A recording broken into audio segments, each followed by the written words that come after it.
اچھا یہ فرمائیے اپنے خاندان کے بارے میں بتائیے، خاندان کے بڑے کوئی ایسی شخصیات ہوتی ہیں جن سے آپ بڑے متاثر ہوتے ہیں؟ میرے لیے بڑی تسلی کا اور اطمینان کا سبب ہے کہ 74 اور 77 کی جو تحریکیں تھیں، 74 کی تحریک ختم نبوت اور 77 کی تحریک نظام مصطفیٰ، ان دونوں میں میرے یہ تایا جان نے بڑا بھرپور کردار ادا کیا. تو میری دادی جان نے بھی اور دادا جان نے بھی اپنے بیٹوں کو یہ شرط لگا دی تھی کہ نئی آبادی میں تب جائیں گے کہ اپنے گھروں کی جگہ کے ساتھ ساتھ اللہ کے گھر کی جگہ بھی لوگ ہیں. کسی استاد کے حوالے سے کوئی استاد آپ سمجھتے ہیں کہ اس کی آپ کی شخصیت کے اوپر جو ہے بڑے اثرات ہیں؟ حقیقی معنوں میں نے وہاں پہ استاذ کے درجے میں استاذ کی نظروں سے حضرت الامیر پروفیسر ساجد میاں صاحب کو دیکھا. آپ بڑی نستعلیق اور اصولی شخصیت ہے. میری والدہ بڑی ابتدائی عمر میں ہم سے جدا ہو گئی تھیں. ہمارے والد صاحب نے ہماری پرورش کے لیے دوسری شادی کی. وہ اکثر کہتی تھیں کہ آپ کے والد نے جاتے ہوئے مجھے کہا تھا کہ باقی تو تھوڑے بڑے ہیں اور وہ تو شاید سنبھل جائیں. تو مجھے فیصل کی بڑی فکر ہے. تلاوت کا کیا معمول ہے یا اذکار کا کیا معمول ہے، یا کس طرح آپ اپنے آپ کو جو ہے نا دینی اعتبار سے مضبوط رکھتے ہیں، روحانی اعتبار سے؟ صبح کے وقت پڑھتے ہوئے وہ تینوں پھول جو ہیں وہ تین دفعہ، اور شام کو پھر اسی طرح اعوذ بکلمات اللہ التامات من غضبہ و عقابہ و شر عبادہ و من همزات الشیاطین یحضرون. یہ چند اذکار ایسے ہیں جو چلیں پانچوں نمازوں میں نہ صحیح دن میں ایک دفعہ ضرور پڑھیں.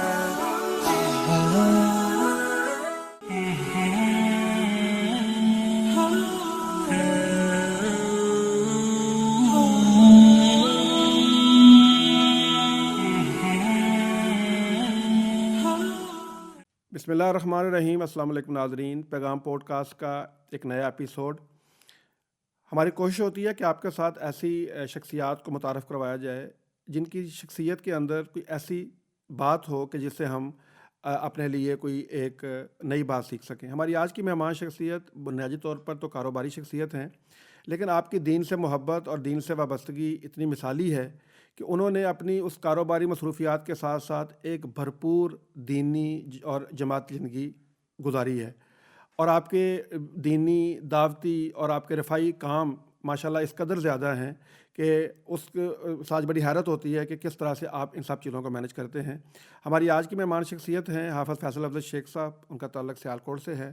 بنیادی طور پر تو ایک کاروباری شخصیت ہیں، لیکن وہ جمعہ بھی پڑھاتے ہیں، خطیب بھی ہیں. اس کے علاوہ ان کے بہت سارے ایسے مشاغل ہیں کہ وہ لوگوں تک اللہ کے دین کو پہنچانے کے لیے اور رسول اللہ صلی اللہ علیہ وسلم کی سنت کو ان تک جو ہے وہ ان تک پہنچانے کے لیے اپنی پوری کوششیں کر رہے ہیں. تو آئیے ان سے جانتے ہیں کہ ان کا یہ جو دینی اور دعوتی اور خدمت کا سفر جو ہے وہ کیسا ہے اور کس طرح کا رہا. فیصل بھائی، آپ کا بہت شکریہ تشریف لائے، وقت دیا. سب سے پہلے تو یہ بتائیے کہ بچپن کہاں گزرا، کیسے گزرا؟ جب آپ سوچتے ہیں اپنے بچپن کے بارے میں تو کیسی یادیں ہیں؟ بسم اللہ والحمد للہ والصلاۃ والسلام علی رسول اللہ، اما بعد. میں الحمدللہ خوش قسمت ہوں. ایک بڑے دینی اور کاروباری اور بھرپور سیاسی خانوادے میں نے اپنی آنکھ کھولی اور بہت سا پیار ملا. میں اس دور میں ان بچوں میں شامل تھا جو اپنے یعنی کزنز میں اور یعنی سب سے چھوٹوں میں شمار ہوتا تھا. تقریباً میرا خیال میں شاید سیکنڈ لاسٹ بچوں میں سے شامل تھا. اس وجہ سے اپنے تایوں سے بھی، چچاؤں سے بھی، اور اپنی پھوپھیوں سے بھی، اور ماموؤں سے اور خالاؤں سے سب سے بڑا پیار سمیٹا. چھوٹا بچہ ہوتا ہے تو دادی باز صاحب کو پیارا ہوتا ہے. جی بہت پیار سمیٹا ہر حوالے سے. میری والدہ ماجدہ جو ہیں انہیں ہارٹ کا مسئلہ تھا، اور اکثر ہمارے ایک ماموں وہ اسلام آباد ماڈل کالج میں پہلے وہاں پہ لیکچرر اور پھر وہیں پہ پروفیسر اور اسی کے پرنسپل ہو کے ریٹائر ہوئے. وہ بڑا ذہن میں آتا ہے، یاد رہتا ہے کہ وہاں جانا. اسلام آباد ان دنوں میں بڑا خاموش اور پرسکون شہر ہوا کرتا تھا، اور اس کے جھرنے جو مارگلہ کی پہاڑیوں سے آتے تھے، وہ ایک سمت سے وہ گزرتے تھے، وہ مجھے یاد آتی ہیں. اسلام آباد کی وہ پرانی سپر مارکیٹ یاد آتی ہے، اور وہاں گزرے دن بھی یاد آتے ہیں اپنے ماموں کے گھر. بڑے خوبصورت، بہترین، اور بہرحال اپنے گھر سے، اپنے شہر سے وہ بھی یادیں بہت سی ہیں اور بڑی خوبصورت ہیں. اچھا، تعلیمی سفر کیسا شروع ہوا، اور خاص طور پر دینی تعلیم جو ہے اس کا آغاز کہاں سے ہوا اور کیسے ہوا؟ اصل میں ہمارا گھر جو ہے گرانہ، اور ہمارا خاندان علماء کا خاندان تو نہیں تھا بیسیکلی بنیادی طور پہ، لیکن بہرحال علماء سے وابستگی بہت پرانی ہے. محبت کرتے تھے ہاں کچھ جی، شکل. ہمارے دادا جان حاجی شیخ دین محمد مرحوم رحمہ اللہ تعالیٰ، وہ ان کی بڑی قربت تھی، بڑے قریبی تھے. وہ مولا میر حضرت ابراہیم میر سیالکوٹی رحمہ اللہ کے ان کے قریبی ساتھیوں میں ان کا شمار تھا، اور انہی کے محلے میں مقیم بھی تھے. وہ تعلق اور نسبت اور وہ انسلاک جو ہے وہ آج تک جاری ہے، اور اسی سبب اور اسی وجہ سے ہمارے خاندان میں بے شمار حفاظ بھی ہیں.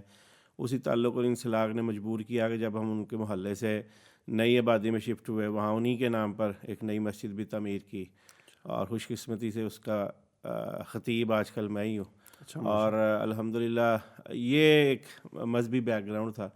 میرے تایا جان بھی وہ حضرت الامیر پروفیسر ساجد میر صاحب کے، میرے والد صاحب، یہ سب جو ہیں اور ہمارے خاندان کے دیگر لوگ وہ نسل در نسل، مثلا میں یہ سمجھتا ہوں اب حضرت الامیر کے جو پوتے ہیں اور میرے بچے، میرا بڑا بیٹا سعد وغیرہ، ان کی بھی آپس میں ملاقاتیں ہیں. دوستیاں ایسی ہیں. جی، یعنی یہ نسل در نسل تعلق جو ہے اس کو میرا خیال ہے چھٹی نسل میں آ گیا. ماشاء اللہ ماشاء اور سبب یہی ہے اس کی مذہبی رجحان کا، اور یہی ہے کہ چونکہ اس وقت سے چلا رہا تھا، ہمارے خاندان میں بے شمار حفاظ ہیں.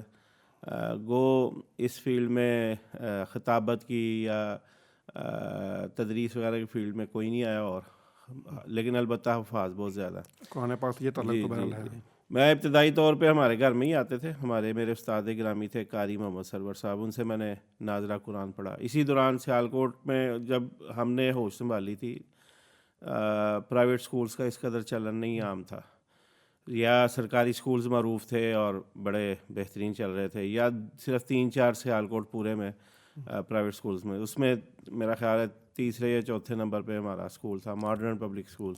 اس میں میں نے پڑھا، اور میرے ہم اثر بہت سے ایسے دوست ہیں وہ کافی اچھی پوسٹوں پہ بھی ہیں ہمارے سیالکوٹ میں، نامور بزنس مین بھی ہیں. اور مجھے وہ اپنا سکول بھی بہت یاد آتا ہے. وہاں پہ ہمیں اخلاق، ادب، زبان کا استعمال، یہ بہت کچھ. اور مجھے یاد ہے کہ میری جو نماز ہے وہ اچھی طریقے سے یاد کروانے میں میرے اسکول کا بہت تعلق ہے. ہم بات کر رہے تھے کہ وہ مڈل تک آپ نے ماڈرن پبلک اسکول تک اپنی تعلیم حاصل کی. اس کے بعد حسب رواج جیسے ہمارے یہاں ہوتا ہے کہ بچے کو اگر حفظ کروانا ہو تو اس کو پھر ہم حفظ کے کسی ادارے میں داخل کرواتے ہیں. تو آپ نے اپنا حفظ جو ہے وہ کہاں سے کیا اور کیسے شروع کیا؟ یہ جب میں دوران تعلیم ہی بلکہ اس سے قبل 6th کلاس میں تھا، میرے والد صاحب کی 6th کلاس کے دوران ڈیتھ ہو گئی تھی. اس دوران وہ بیرون اور اندرون ملک جب علاج میں رہے تو ان کی یہ خواہش تھی بڑی شدید کہ میرے بچوں میں سے کوئی ضرور حافظ قرآن بنے. ہمارے استاد مقرر تھے بڑی اوائل عمری سے ہی، بچپن سے ہی، جنہوں نے ہمیں قاعدہ بھی پڑھایا اور ناظرہ بھی پڑھایا سارا. انہوں نے مجھے کافی موٹیویٹ کیا کہ آپ آؤ اور آپ ضرور کرو گے. بہرحال میں نے یہ فیصلہ کر لیا خود ہی از خود ہی کہ مڈل کے بعد میں نے یہ خواہش ظاہر کی کہ مجھے آپ داخل کروا دیں اپنی والدہ سے اور اپنی بڑی بہنوں سے، بڑے بھائی سے. اور پھر شیخ عابد صاحب آپ کے پیغام کے بڑے جی بڑے قریبی ہیں ہمارے، محبت کرنے والے، جی وہ مجھے لے گئے حضرت الامیر کی مسجد میں. وہاں پہ مدرسہ حفظ القرآن جاری تھا بڑا زور و شور سے، اور میرے استاد گرامی قاری خلیل ہزاروی صاحب وہ کافی دیر سے وہاں پہ مقرر ہیں. ان سے میں نے ابتدا کی اور کافی سپارے حفظ کر لیے وہیں. لیکن اس دوران وہ چلے گئے سعودیہ، حضرت الامیر نے انہیں سعودیہ مبعوث کروا دیا اور وہاں وہ پڑھانے کے لیے چلے گئے. جب انہوں نے شفٹ کیا تو پھر میں بھی وہاں سے شفٹ کر گیا. سیالکوٹ میں ایک اور مکتبہ فکر کا بہت بڑا ادارہ جامعہ علوم اسلامیہ، چونکہ وہ ہمارے ننیال کے میرے ماموں کے زیر اثر تھا، میں نے وہاں پہ بقیہ اپنا حفظ بھی وہیں مکمل کیا اور دیگر دینی تعلیم بھی میں نے الحمدللہ وہیں سے حاصل کی. اور 1997 میں ہی میں نے وہیں سے الحمدللہ اپنی وفاق کی ڈگری بھی حاصل کی. پھر میں دوبارہ اس طرف آ گیا. میں نے اپنا میٹرک کیا، پھر اس کے بعد میں نے کوشش کی ڈی بی اے میں نے داخلہ لیا. ان دنوں وہ Punjab board of technical education وہ انٹر لیول پہ جس طرح وہ ڈی اے ای کرواتا ہے، اسی طرح انہوں نے ڈی بی اے متعارف کروایا. ان دنوں میں کافی معروف تھا اور کافی نوجوانوں نے یا اس دور کے اسٹوڈنٹس نے اس کو کیا. میں نے بھی الحمدللہ بڑے اچھے نمبروں سے اس کو پاس کیا. اس کے بعد بی کام میں نے داخلہ لیا پنجاب یونیورسٹی سے. تو اس کے کرنے کے فوری بعد پھر عملی زندگی میں داخلہ۔ اچھا یہ فرمائیے اپنے خاندان کے بارے میں بتائیے، خاندان کے بڑے کوئی ایسی شخصیات ہوتی ہیں جن سے آپ بڑے متاثر ہوتے ہیں، ان کا آپ زندگی کے اوپر بڑا اثر ہوتا ہے، اس کے بارے سے بھی کچھ بتائیے۔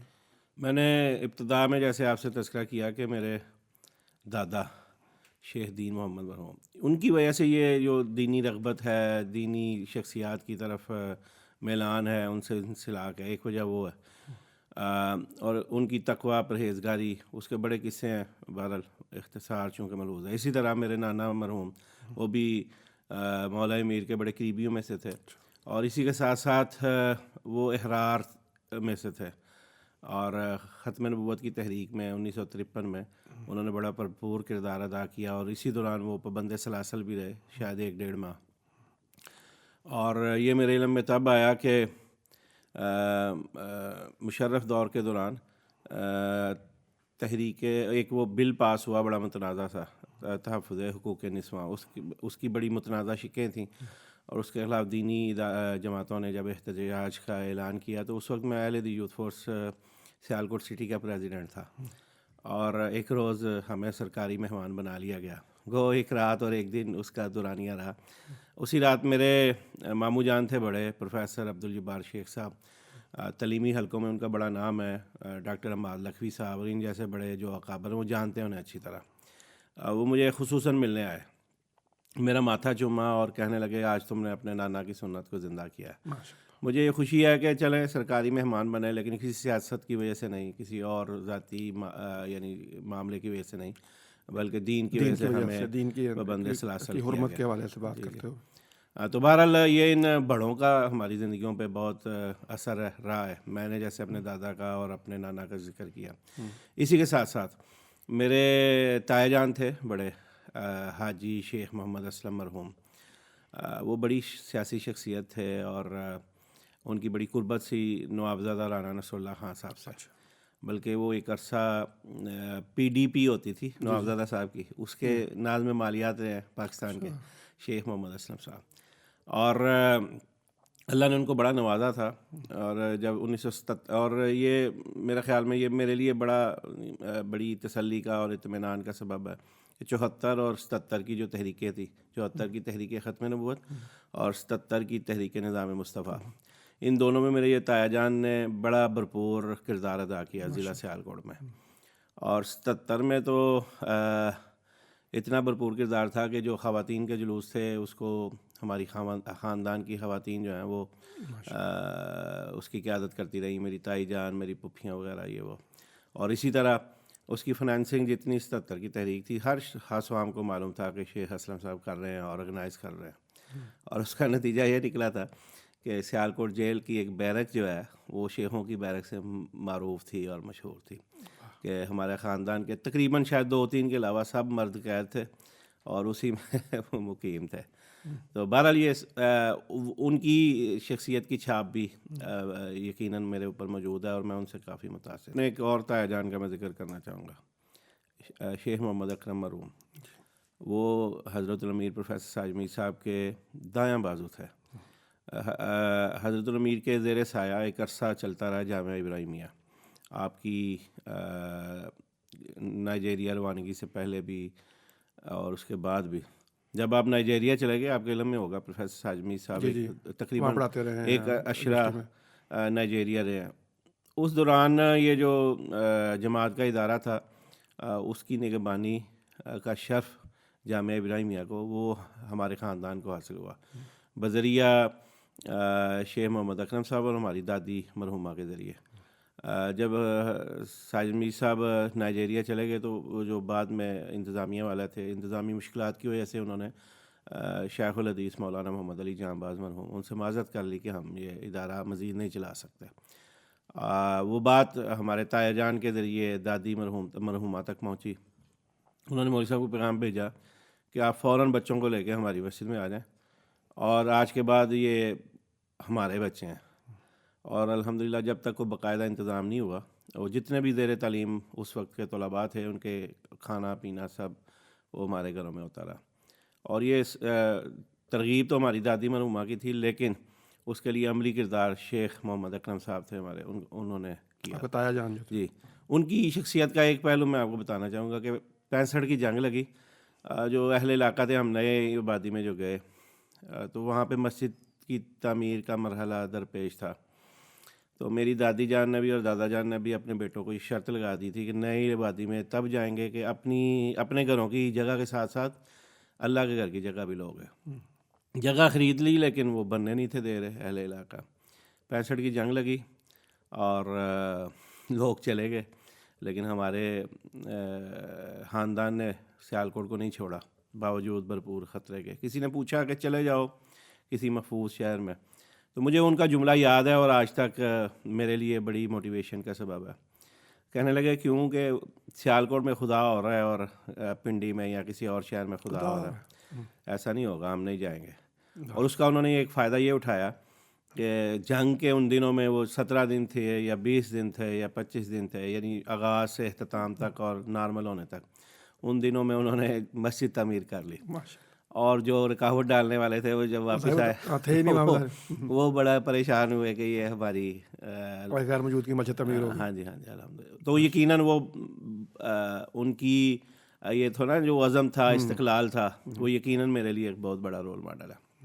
یہ بڑا ہے. دیکھیں ایک تو میں سمجھ رہا ہوں کہ آپ کے خاندان آپ جو ہے نجیب الطرفین ہیں، جی اپنے جنرل عیال کی طرف سے بھی اور ضد کی طرف سے بھی. اور دوسرا یہ جو ایک تحریکی ایک سفر ہے خاندان کا اور خاندان کے لوگوں کا، یقیناً وہ جو بچوں کے اوپر اس کے اثرات بھی ہوتے ہیں، وہ باتیں سب سن رہے ہوتے ہیں اور اس سے ظاہر بات ان کی شخصیت کے اندر بھی اس کے اثرات آتے ہیں. تو اس لیے ہم بھی دیکھتے ہیں کہ آپ کی شخصیت کے اندر بھی نا وہ ایک بڑا تحریکی پہلو تو ایک ہے، یعنی آگے بڑھ کے چیزوں کو لینا اور اس کے مطابق جو ہے کرنا. اچھا، آپ کے خاندان میں آپ فرمایا کہ آپ کے تایا جان اور آپ کے جو اور آپ افراد تھے، ذکر کسی استاد کے حوالے سے کوئی استاد آپ سمجھتے ہیں کہ اس کی آپ کی شخصیت کے اوپر جو ہے وہ بڑے اثرات ہیں، اور کیا خاص بات جس کی آپ سمجھتے ہیں کہ میرے لیے یقیناً وہ جن سے میں نے ناظرہ پڑھا وہ بہت قیمتی ہیں، قابل قدر ہیں، حیات ہیں ماشاء اللہ ابھی بھی، اور ان سے محبت کا رشتہ استوار ہے. لیکن یہ ہوتا ہے نا کہ جس کو دیکھ کر آپ کچھ سیکھیں، اپنی شخصیت کو تعمیر کریں، اپنے لیے کچھ حاصل کریں.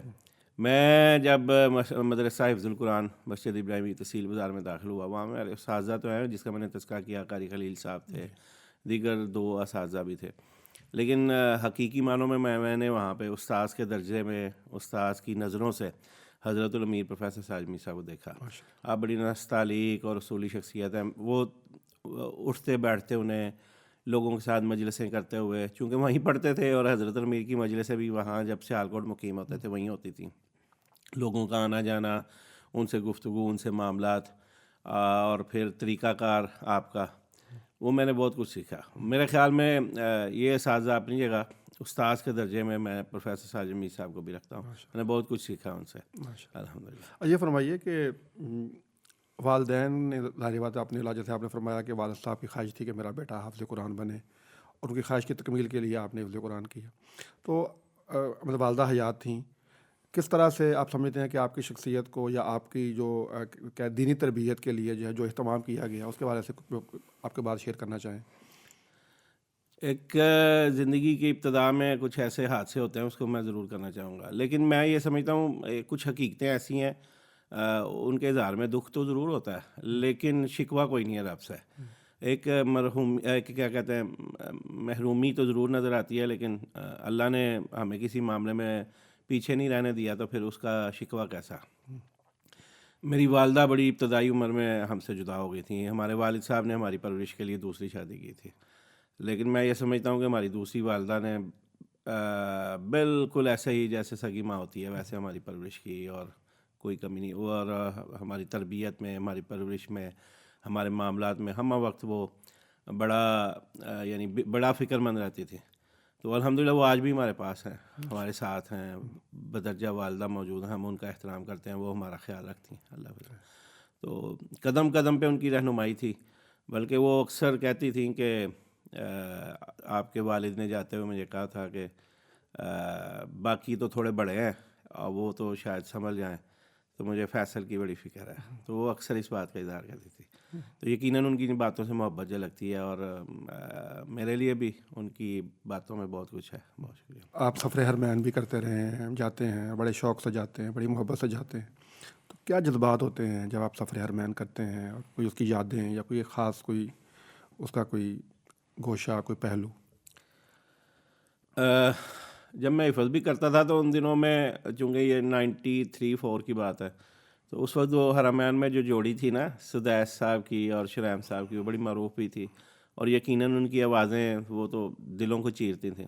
تو بڑا دل کرتا تھا، یعنی یہ جب وہ ٹی وی پہ دیکھتے تھے تو دل یہ کرتا تھا کہ کبھی جا کے دیکھیں بھی، اور خواہش تو تھی، لیکن ابتدائی دور میں تو موقع نہیں ملا. لیکن میں اس سے جڑا ہوا آپ کو ضرور ایک واقعہ سنانا چاہوں گا. میرے والد گرامی بیمار تھے اور لنڈن علاج کے لیے مقیم تھے. اور ظاہر بات ہے ہر والد کو بیٹے سے پیار اور شغف ہوتا ہے، اور بالخصوص چونکہ میں چھوٹا تھا. ایک دن کال کی وہیں سے، وہ موبائل کا دور نہیں تھا بلکہ عام PTCL وغیرہ پہ کال ہوتی تھی.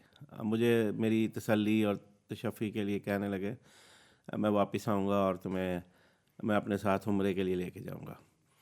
انہیں تو یہ موقع نہیں ملا، لیکن میں اپنے دوستوں کو اکثر اس بات کا اظہار کرتا ہوں بڑی خوشی سے، اور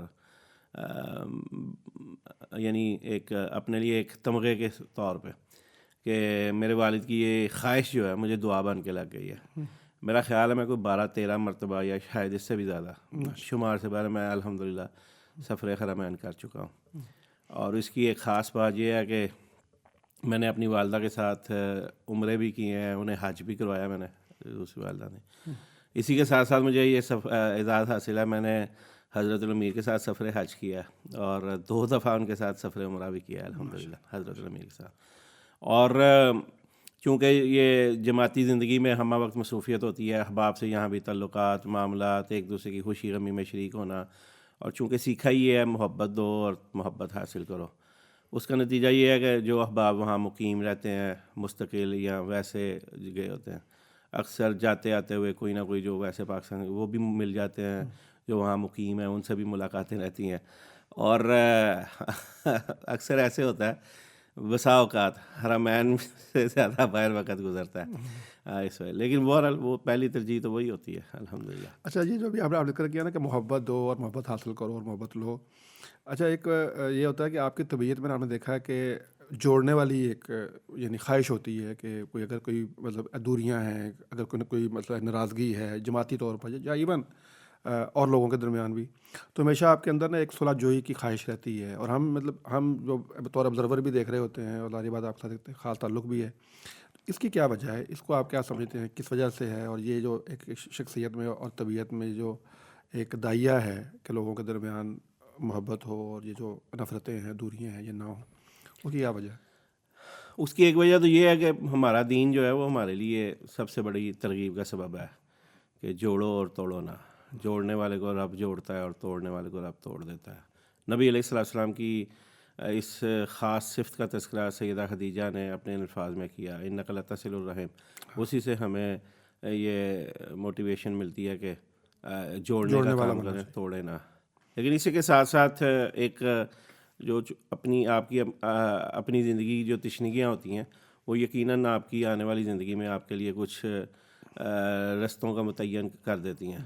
چونکہ ہم نے اپنے بڑی چھوٹی عمر میں اپنے والد کو کھو دیا، اپنی والدہ کو کھو دیا، وہ تشنگیاں اس وجہ سے رشتوں کی قدر ہمیں بڑھ گئی ہے. شاید عام میری عمر کے دوسرے مردوں کو یا لوگوں کو نہ ہو، لیکن ہمیں بہت ہوتا. اور یہ کیفیت صرف میری نہیں ہے، میرے بھائیوں کی، میری بہنوں کی بھی ہے کہ رشتوں کی، تعلق والوں کی قدر، یا یہ تعلق رکھنا یا رشتے رکھنا اور ان کو نبھانا، یہ اس لیے محسوس ہوتی ہے کہ یہ ضرور ہے. اور اس کی ایک سبب یہ بھی ہے جو میں نے بتایا کہ ہم نے بڑی چھوٹی عمر میں والد اور والدہ کو کھو دیا. ماشاء اللہ. اچھا، ایک اور چیز جو میں جاننا چاہوں گا، ویسے تو شاید یہ آف دی ریکارڈنگ پوچھی جا سکتی تھی، کہ اکثر آپ کی طرف سے یہ خواہش کا اظہار ہوتا ہے یار فلاں اسکالر بڑے اچھے ہیں، ان کو آپ پیغام ٹی وی پہ بلائیں، ان کی ریکارڈنگ کریں یا ان سے رابطہ کریں، میں نے ان سے بات کی ہے، آپ ان کو لے کے آئیں. اس کے پیچھے کیا جو ہے وہ چیز آپ کا کار فرما ہے؟ اس میں ایک تو یہ ہے کہ پیغام سے محبت ہے، پیغام کو اپنا سمجھتے ہیں. اور میں یہ سمجھتا ہوں چونکہ جماعت ہو یا پیغام ہو، یہ ہم اسے ایک ادارے سے بڑھ کر ایک خاندان سمجھتے ہیں. الحمدللہ. اور وہی بات جوڑنے میں مزہ آتا ہے کہ یہ ایک اتنا بڑا پلیٹ فارم ہے، اس سے لوگوں کو استفادے کا موقع ملے. اور ان کی اپنائیت بھی قائم ہو ہمارے رشتہ دار. یقیناً جب وہ اس کو اپنائیں گے، اس سے منسلک ہوں گے، اپنی صلاحیتوں کو کے ذریعے وہ اس ادارے کی مزید ترقی کا سبب بنیں گے، اور ممکن ہے ان کی صلاحیتوں سے پیغام بھی فائدہ اٹھائے، اور جب پیغام اٹھائے گا تو لوگ بھی اٹھائیں گے. اس میں نفع ہی نفع ہے، خیر ہی خیر ہے. ان شاء اللہ جی، بالکل ایسے ہی ہے. اچھا یہ فرمائیے کہ جب آپ دینی زندگی میں ہوتے ہیں یا دین کے ساتھ جڑتے ہیں، اور پھر ایک جماعتی وابستگی بھی ہے، اور پھر ظاہر بات ہے ایک دعوت کا کام ہے، لوگوں سے ملنا ملانا بھی ہوتا ہے، تو ہمارے جو روز و شب کے معمولات ہوتے ہیں، اذکار کے، دعاؤں کے، تو ہم چاہتے ہیں کہ وہ بھی ذرا کچھ، کیونکہ بندہ اپنے آپ کو بھی ذرا مضبوط رکھنے کی ذرا کوشش کر رہا ہوتا ہے اندرونی طور پر، تو کیا معمولات ہیں، تلاوت کا کیا معمول ہے، یا اذکار کا کیا معمول ہے، یا کس طرح آپ اپنے آپ کو جو ہے نا وہ دینی اعتبار سے مضبوط رکھتے ہیں، روحانی اعتبار سے؟ اس میں یہ ہے کہ جماعت سے رہ جاؤں، جماعت سے پڑھوں نماز یا رہ جاؤں، نماز تو نہیں چھوٹتی الحمدللہ. یہ اللہ کا خاص کرم ہے کہ اس نے اس میں یہ ہے کہ اس کے ساتھ کچھ دعائیں جو اللہ کے رسول صلی اللہ علیہ وسلم نے روزمرہ زندگی کے حوالے سے بھی بتائی ہیں اور سکھائی ہیں کہ یہ پڑھو جو آپ کی حفاظت کریں گی، روزمرہ کے اذکار، وہ میں نمازوں کے ساتھ پڑھ لیتا ہوں. اس کے ساتھ سوا کوئی زیادہ محنت کرنے کا موقع نہیں ملتا، لیکن یہ ہے کہ وہ نمازوں کے ساتھ اس کا اہتمام ضرور کرتا ہوں. معروف ہیں اللہم انی اعوذ بک من زوال نعمتک و تحول عافیتک و فجاعت نقمتک و جمیع صحتک. یہ میرا خیال میں بڑی مجرب اور بڑی بہترین دعا ہے. اسی طرح اللہم انی اعوذ بک من الہم والحزن والعجز والکسل والبخل والجبن وذلاء الدین وغلبۃ الرجال. اسی طرح اللہم انی اعوذ بک من جہد البلاء. پھر بسم اللہ الذی لا یضر مع اسمہ شیء فی الارض ولا فی السماء. پھر اسی طرح صبح کے وقت پڑھتے ہوئے وہ تینوں قل جو ہیں وہ تین دفعہ، اور شام کو پھر اسی طرح اعوذ بکلمات اللہ التامات من غضبہ و عقابہ و شر عبادہ و من ہمزات الشیاطین ان یحضرون. یہ چند اذکار ایسے ہیں جو چلیں پانچوں نمازوں میں نہ صحیح، دن میں ایک دفعہ ضرور میں پڑھتا ہوں اللہ کے فضل سے.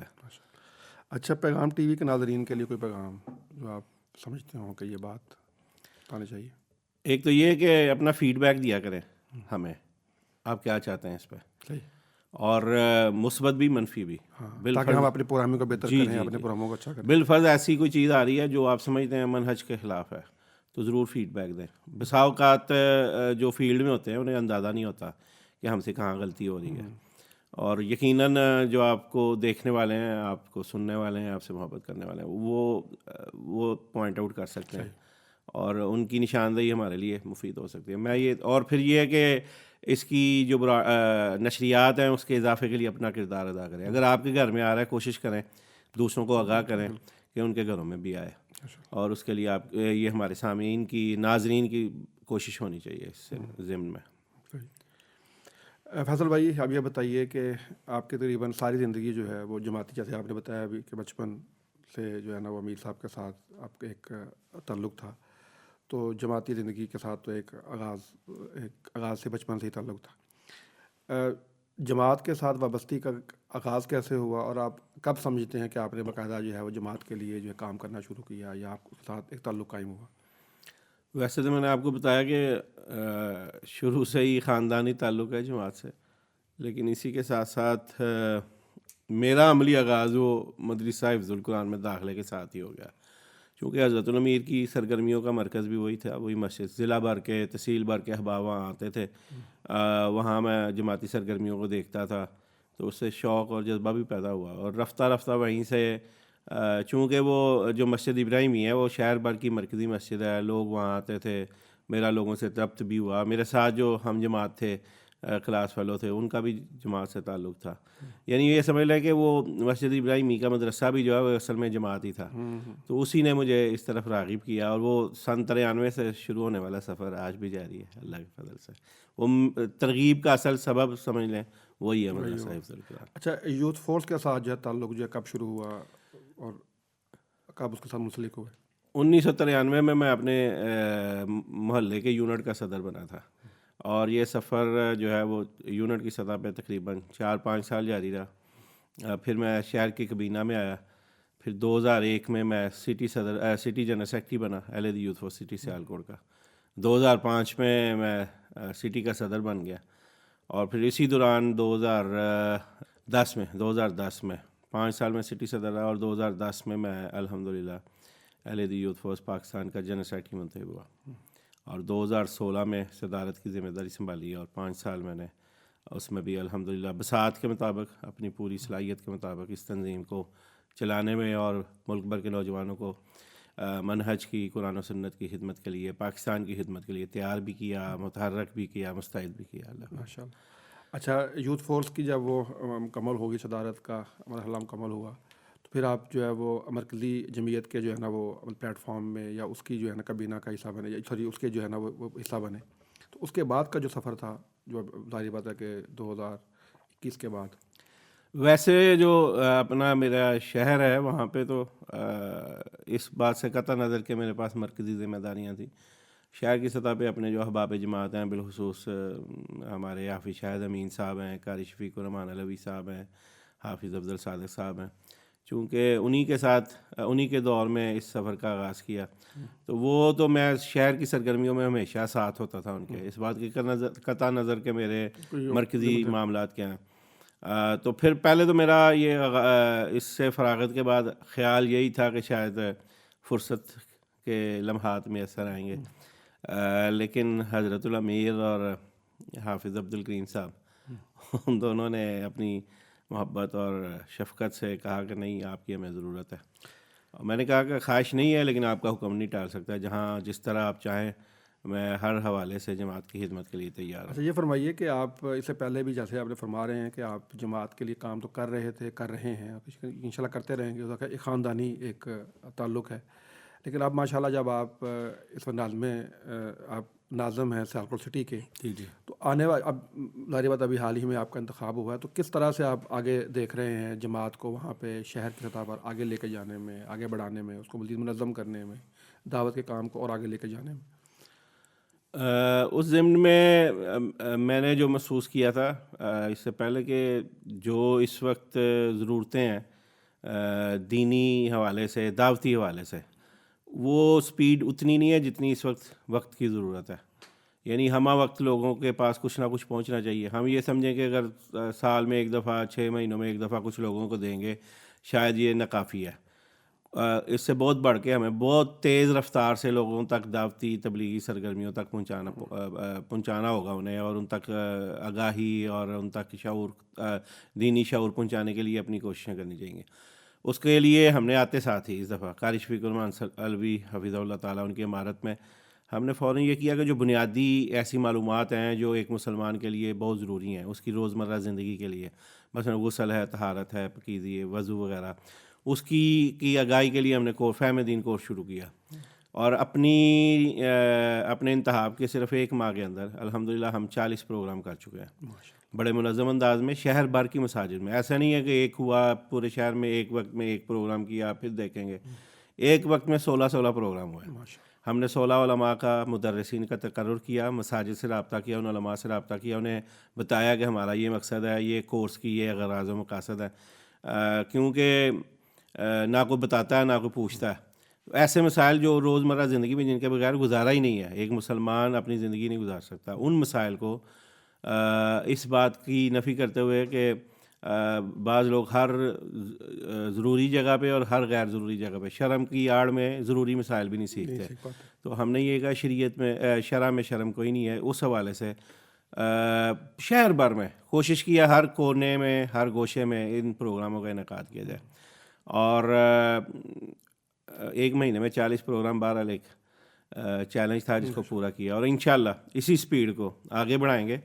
اس کا ایک فائدہ یہ ہوگا کہ جہاں لوگوں تک ہم اپنی تبلیغی دعوتی سرگرمیاں پہنچائیں گے، اس کا ایک فائدہ دوسرا ہمیں یہ ملے گا، لوگوں سے اتنا ربط بڑھے گا. جب لوگوں کو یہ پتہ ہوگا کہ جماعت یہ دعوتی کام کر رہی ہے، یہ لوگوں کی تعلیم کا انتظام کر رہی ہے ان کے بنیادی مسائل کے لیے، تو یقیناً ان کا ربط ہم سے بڑھے گا، مساجد کا ربط بڑھے گا، ان کی انتظامیہ کا ربط بڑھے گا، ایک دوسرے کے تجربات سے، مشاہدات سے فائدہ اٹھانے کا موقع ملے گا. اور یہ جو ایک دوسرے سے ملنا ملانا، تعلق، ربط، انسلاخ، یقیناً یہ سب فروٹس ہیں وہ جو ہمیں اس کے بدلے میں ملیں گے انشاءاللہ. اچھا، یہ فرمائیے کہ سیالکوٹ ایک کاروباری شہر ہے اور زیادہ تر لوگ بزنس مین ہیں اور اپنے کام کاج میں ہوتے ہیں، تو کیا سمجھتے ہیں کہ ان تک یہ دعوتی پیغامات اور یہ جس طرح کی چیزیں پہنچانے میں مشکلات بھی پیش آتی ہوں گی، تو اس کے حوالے سے آپ اس کو کس طرح سے پلان کر رہے ہیں؟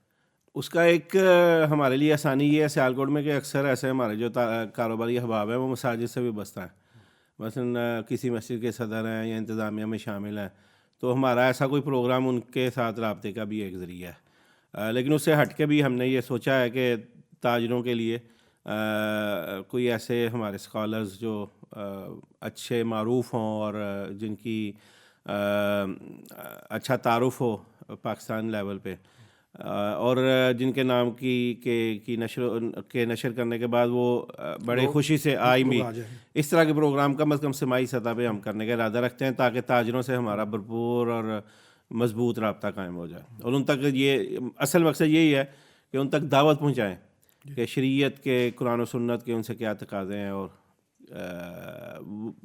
اور ہمارے ساتھ جڑنے کا اس سے کیا فائدہ ہوگا انشاءاللہ عزیز۔ فیصل بھائی، یہ آپ کو متعدد شخصیات کے ساتھ آپ یعنی مذاکرات کرنے میں، ان کی ناراضگیاں دور کرنے میں، جماعت میں لے کر آنے میں، جو جماعت سے دور ہیں ان کو جماعت کے اندر لے کر آنے کا اس کا موقع میں آپ کو ملتا ہے اور آپ اس کی کوشش کرتے ہیں، تو اس حوالے سے ذرا آپ کے کیا جذبات ہوتے ہیں جب لوگ ایسے لوگوں سے بات کریں؟ ایون ہم یہ دیکھتے ہیں سوشل میڈیا پہ بڑی آپ کی بعض دفعہ کوئی سخت گفتگو بھی ہو رہی ہوتی ہے لوگوں کے ساتھ، اور بعض دفعہ بڑی محبت کے ساتھ لوگوں کو انوائٹ بھی کر رہے ہوتے ہیں، اس حوالے سے کیا کہیں گے؟ ایک اس میں یہ ہے کہ سختی ہر جگہ نہیں میں کرتا، بعض لوگ ایسے ہوتے ہیں کہ وہ کیا کہتے ہیں ان کے ساتھ نرمی کا فائدہ نہیں ہوتا، اور اگر کوئی بگڑا ہوا ہے، بگڑے ہوئے کو سختی ہی راس آتی ہے اور اس کا علاج سختی سے ہی ہو سکتا ہے۔ باقی جہاں تک جن میں کوئی نرم خوئی ہے، جن میں کوئی مثبت چیزیں موجود ہیں، جس میں کوئی مثبت پہلو جن کی شخصیت میں موجود ہیں، ان سے تو نرمی ہو بھی سکتی ہے اور نرمی کرنی بھی چاہیے، اور یقیناً اس کا فائدہ بھی ہو سکتا ہے۔ باقی یہ جو حالیہ دنوں میں میرے ذریعے کہہ لیں یا میں ایک واسطہ بنا، ایک جماعتی گروپ واپس مرکزی جمعیت اہل حدیث میں آیا، اس کی وجہ اور سبب یہ ہے کہ میرے اعتماد کے پیچھے میری قیادت کا اعتماد ہے کہ وہ حوصلہ افزائی کرتے ہیں اور میں ان کو اعتماد میں لیتا ہوں، اور پھر جب وہ گو تھرو کرتے ہیں اور یعنی مجھے ٹاسک دیتے ہیں اور مجھے میری لمٹس سے آگاہ کر دیتے ہیں، حدود و قیود سے، تو پھر اعتماد سے کھیل سکتے ہیں آپ، اور الحمدللہ پھر جب مجھے قیادت اعتماد دیتی ہے تو پھر اللہ بھی کرم کرتا ہے، اور پھر آپ کی کوشش کرتے یقیناً پروفیسر ساجمی صاحب اور حافظ عبدالکریم صاحب، ان کی سرپرستی اور ان کی شفقت ہے کہ میں نے اتنے اعتماد سے یہ بڑے مشکل ٹاسک جو ہے وہ حاصل کیا، آئندہ بھی کرتے رہیں گے انشاءاللہ۔ ماشاء اللہ، اللہ تعالیٰ یہ آپ کو اس ضمن میں ایک وہ کیا کہتے ہیں جملہ معترضہ کہہ لیں، ایک شہر کے حوالے سے حضرت الامیر تک کچھ باتیں پہنچیں اور انہوں نے مجھ سے بڑی محبت سے پوچھا، وہ آپ کا بڑا ذکر کرتے ہیں۔ میں نے محبت سے ہی جواب دیا، میں نے کہا امیر محترم وہ غلط یا صحیح، ساتھ پہلے میں نے ایک کویشچن مارک لگا دیا، غلط یا صحیح وہ یہ سمجھتے ہیں میں آپ کے بہت قریب ہوں۔ آپ بہت مسکرائے ہنسنے کے لیول تک، اور کہنے لگے وہ غلط نہیں، وہ صحیح سمجھتے ہیں۔ تو بس یہ ان کا اعتماد ہے جو مجھے الحمدللہ عزم دیتا ہے اور کامیابی دیتا ہے۔ اچھا یہ فرمائیے کہ یہ جو آپ کا ماشاءاللہ ریلیف کے اندر بڑا کام ہے، ہم نے دیکھا کہ جب یہ 2022 کا زلزلہ آیا اس سے پہلے بھی ماشاءاللہ مختلف جو ہماری قدرتی آفات آتی رہی ملکی سطح پر، قومی سطح پر، اس میں آپ نے ذاتی طور پر بھی بہت آگے بڑھ کے کام کیا، اور پھر جو جماعتی لیول پہ ابھی حالیہ دنوں میں جو ہمارا جو تھا فلسطین کا معاملہ بھی، اس کے علاوہ زلزلے کے بھی معاملہ تھا، تو بڑا بھجک کے آپ کام کرتے ہیں، اس حوالے سے ذرا بتائیے کہ آپ کی کیا سرگرمیاں ہیں، کس طرح سے اس کو آپ نظم کرتے ہیں، اور الفلاح کا جو ہمارا کام ہے، الفلاح فاؤنڈیشن کا، اس حوالے سے بھی میں کچھ کہا کیجیے۔ ویسے تو مرکزی جمعیت اہل حدیث کی ایک تاریخ رہی ہے فلاحی سرگرمیوں میں اور رفاہی سرگرمیوں میں اپنا کردار ادا کرنے کی، لیکن اور مجھے یاد ہے میں سٹی کا ذمہ دار تھا، تو 2005 کے زلزلے میں سٹی کی سطح پہ بڑی کوشش کی، لیکن اس سے بھی قبل 2004 میں آپ کو یاد ہوگا انڈونیشیا، ملائیشیا، سری لنکا وغیرہ میں بہت بدترین سونامی آیا تھا، اس میں بھی لوکل سطح پہ میں نے کوشش کی، فنڈنگ کی اور مرکز تک پہنچائی، اور پھر جماعت کا ایک وفد گیا بھی سری لنکا سونامی کے متاثرین کی امداد کے لیے۔ تو اس وقت سے یہ جو موٹیویشن ہے یا اس کے لیے کوئی ترغیب ہے وہ جماعت کی وجہ سے ہی ہے۔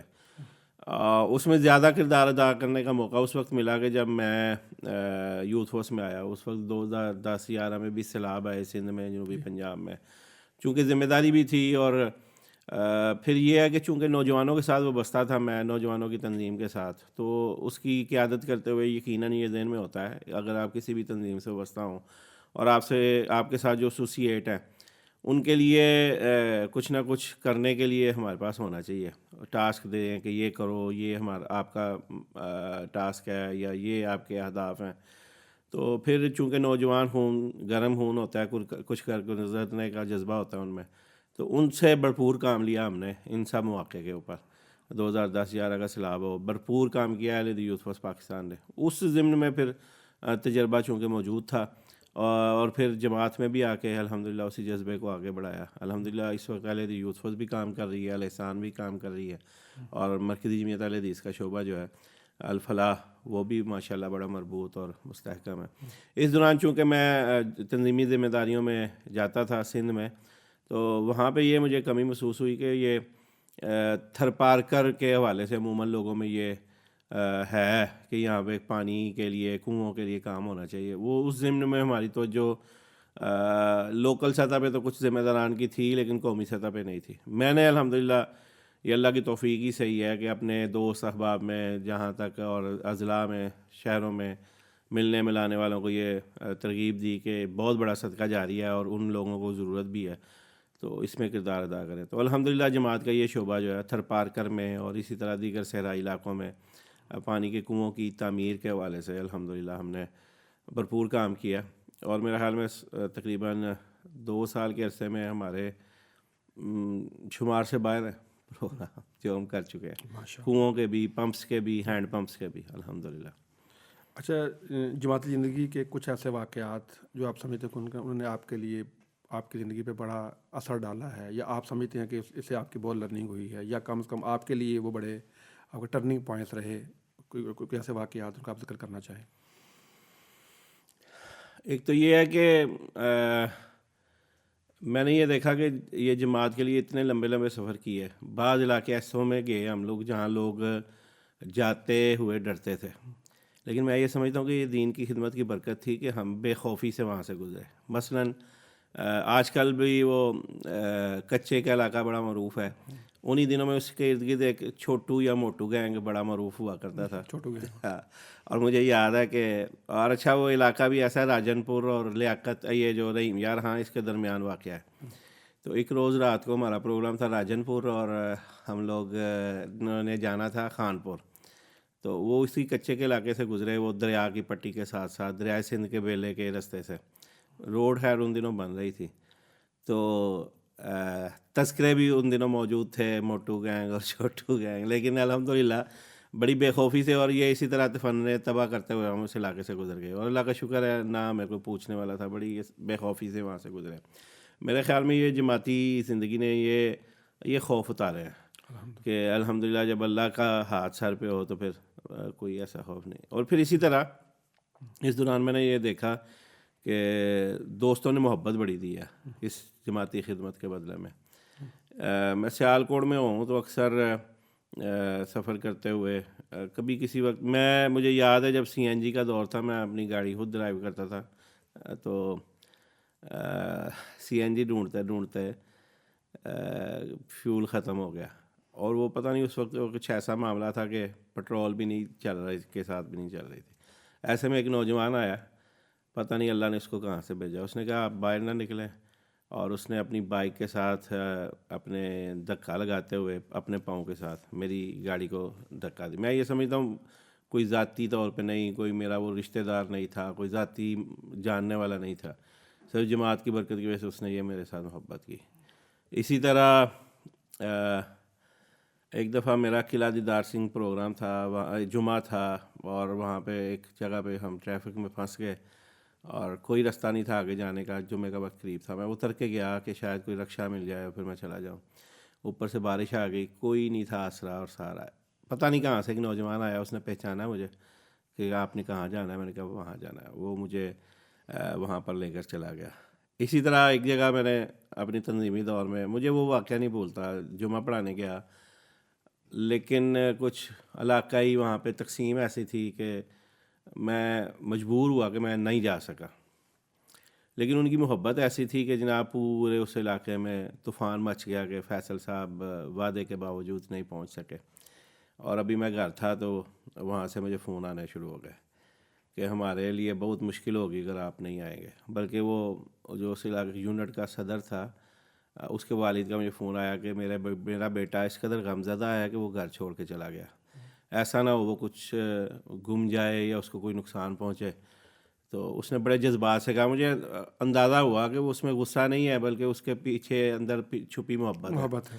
اس نے کہا وہ اس کو کچھ نقصان ہوا تو ذمہ دار تو ہم آپ کو سمجھیں گے. میں بھی پریشانی کے عالم میں پہنچ گیا اس علاقے میں رات کے. اس نے کہا جی رات 12 نہیں تھے بجے اسی تاریخ کو میں پہنچ گیا دوستوں کے ساتھ. آپ یقین کریں کہ میں حیران ہو گیا کہ پورا وہ علاقہ جمع ہے. مسجد کھچا کھچ ایسے بھری ہے کہ جیسے جمعہ کا اجتماع ہے.